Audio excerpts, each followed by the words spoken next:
प्रेरणा स्रोत के श्रोतागणों, आपका प्रेरणा स्रोत में बहुत बहुत स्वागत है।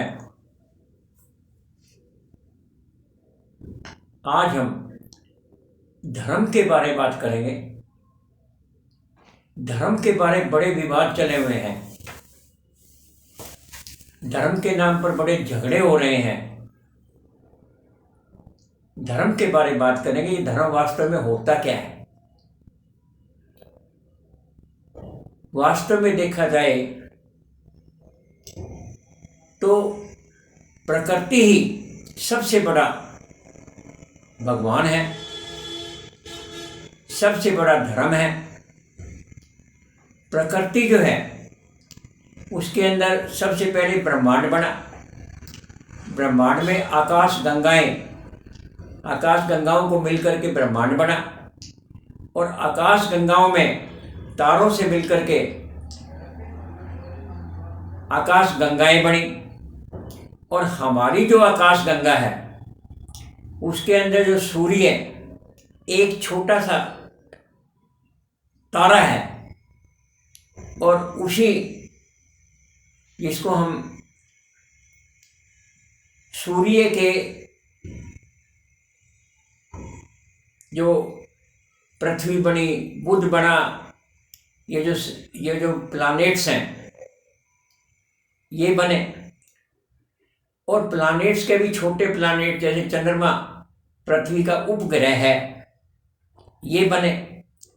तो सबसे पहले तो प्रकृति का ही रूप भगवान का रूप माना गया है। जब पृथ्वी भी सूर्य से अलग हुई तो पृथ्वी भी कितने ही वर्षों के बाद, लाखों वर्षों के बाद यहाँ पर जीव संभव हुआ। सबसे पहले जीव पानी में हुआ, उसके बाद जीव पानी और थल दोनों में हुआ। इस प्रकार से फिर जीव स्थल पर रहने वाले बने।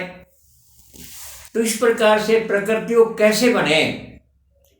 हवा, पानी, अग्नि, वायु, पर्यावरण, आकाश जिसको कहते हैं, इन सब से मिलकर के शरीर बनता है। और जो ऊर्जा है, कार्य करने की शक्ति है, वो हमारे में प्रवेश करती है,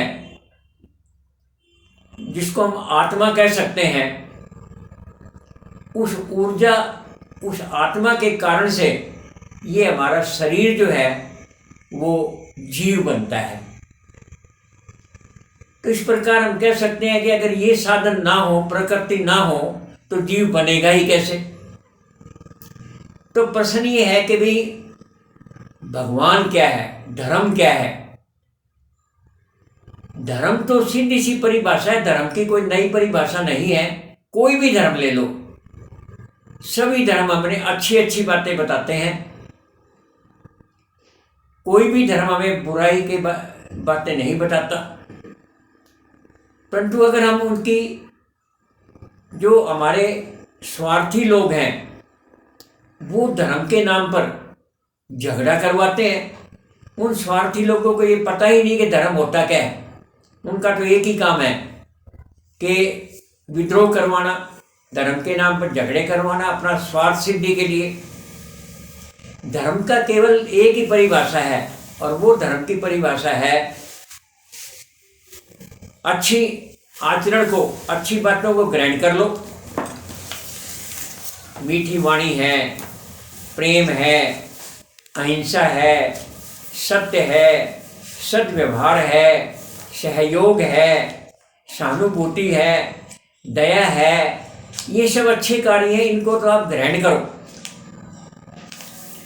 और जो बुराइयां हैं, लोभ, मोह, अहंकार, चिंता आदि का त्याग करो और अपने कर्तव्य का निभा करे जाओ। इससे बड़ा दुनिया में धर्म क्या हो सकता है? तो सभी बातें हमें, सभी धर्म हमें अच्छी बातें बताते हैं।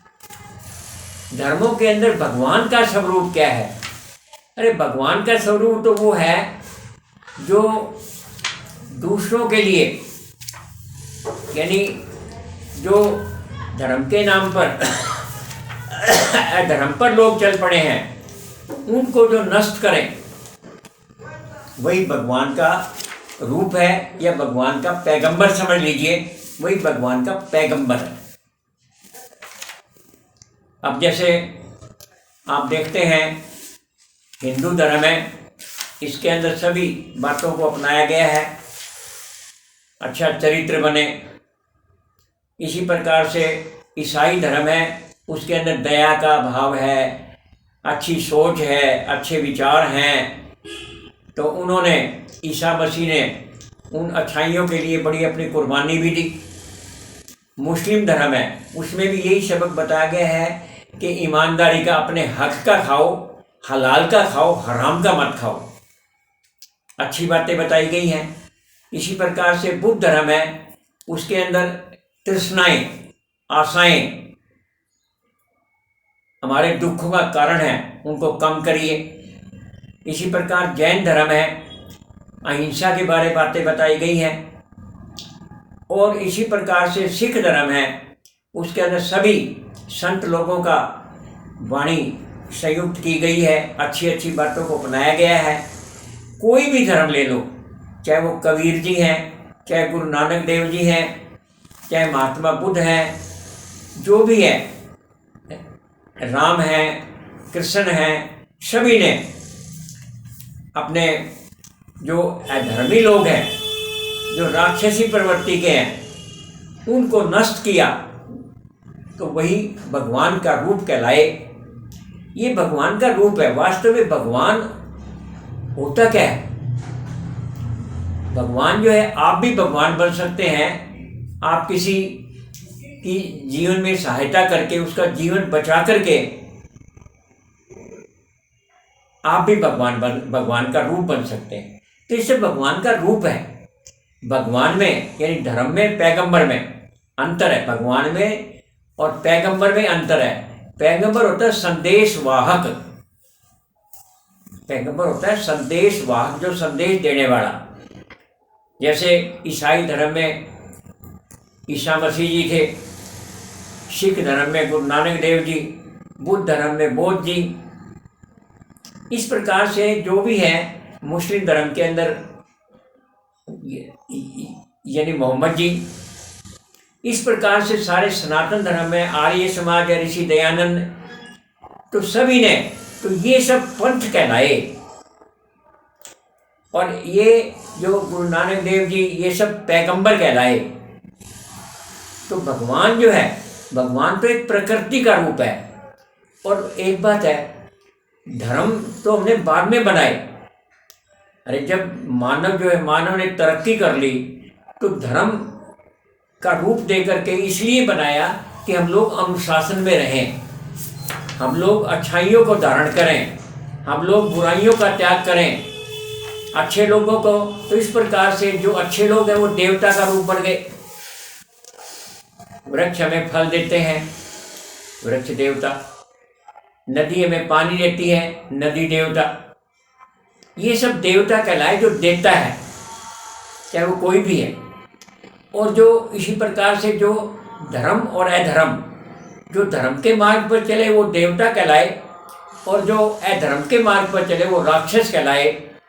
और समय समय पर मुकाबला करने के लिए, अधर्म का मुकाबला करने के लिए, राक्षसी तत्व का मुकाबला करने के लिए, और भगवान ने पैगंबर के रूप में, भगवान ने किसी भी अवतार के रूप में जन्म लिया और अधर्म का नाश किया। तो इस प्रकार अंततः मैं यही कहूँगा कि धर्मों के नाम पर जो झगड़ा है, वो सब बेकार की बातें हैं। असली जो धर्म है वो यही है कि दूसरों का भला करो। ये सारी बातें मैंने बताई। तो धर्म और अधर्म के नाम पर जो झगड़े हो रहे हैं, तो अधर्म, सीधी सी बात है, जो चीज़ अच्छी करता है वो धर्म है, और जो खराब करता है वो अधर्म है। आप अपने आप के अंदर झाँक के देखो, हमारे में भी दोनों भावनाएं हैं।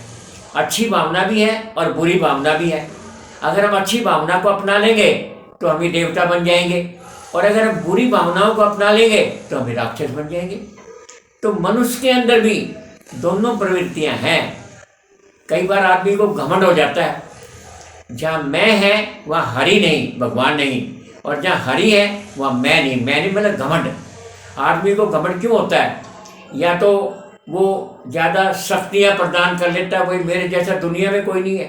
पहले वो साधना करता है, भक्ति करता है, भक्ति के रूप में वरदान प्राप्त करता है, और वरदान को वो अपने को घमंडी मतलब वरदान के भी मेरे जैसा दुनिया में कोई चीज़ है ही नहीं, मेरे को तो कोई मार ही नहीं सकता।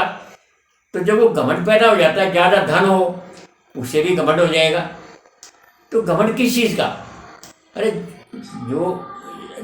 जब आप पैदा हुए तो क्या साथ लेता है? कुछ नहीं। और जब जाओगे तो क्या साथ लेके जाओगे? कुछ भी नहीं। तो इस प्रकार से जो कुछ है, किस बात का घमंड कर रहे हो? तो जो घमंड है, क्रोध है, लोभ है, मोह है, अहंकार है, ये सारी चीज़ें मतलब जब होती है जबकि कोई चीज़ की अधिकता हो जाती है। धन की अधिकता में भी घमंड आता है, ताकत की उसमें भी घमंड आता है। अगर ताकत बढ़ जाए तो अरे आपको परमात्मा ने ताकत दी है तो कमजोर को दबाने के लिए नहीं दी है, आपको ताकत दी कमजोर की सहायता करने के लिए। जैसे हनुमान जी को अगर ताकत मिली थी तो उन्होंने हर जगह और सहायता की। तो इसी प्रकार से जो ताकत जो आपको धन मिला है उसका सदुपयोग करिए, जो विज्ञान के आविष्कार मिले हैं उसका सदुपयोग करिए।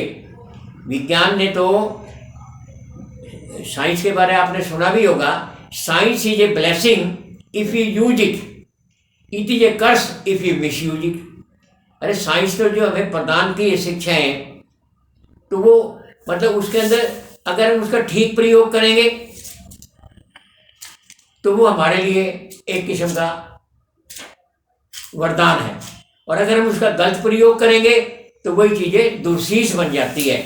जैसे एटम पावर है, इसी एटम पावर को हम अगर इस्तेमाल करते हैं तो इतनी बिजली पैदा कर सकते हैं इस एटम पावर से कि सारी दुनिया को हम फ्री में बिजली सप्लाई कर सकते हैं।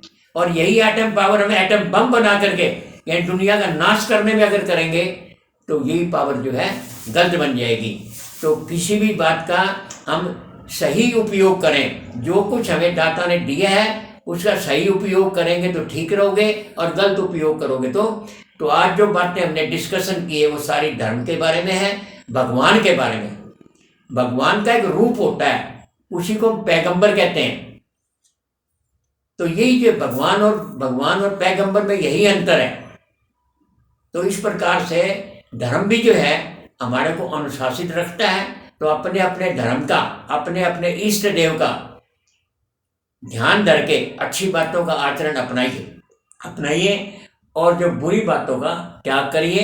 यही हमारा असली धर्म है और यही हमारा असली भगवान है, जिसकी आप दूसरे के परहित, दूसरे की जो सहायता करेंगे उससे बड़ा दुनिया में कोई धर्म नहीं है। अपने कर्तव्य को निभाओगे उससे बड़ा दुनिया में कोई धर्म नहीं है।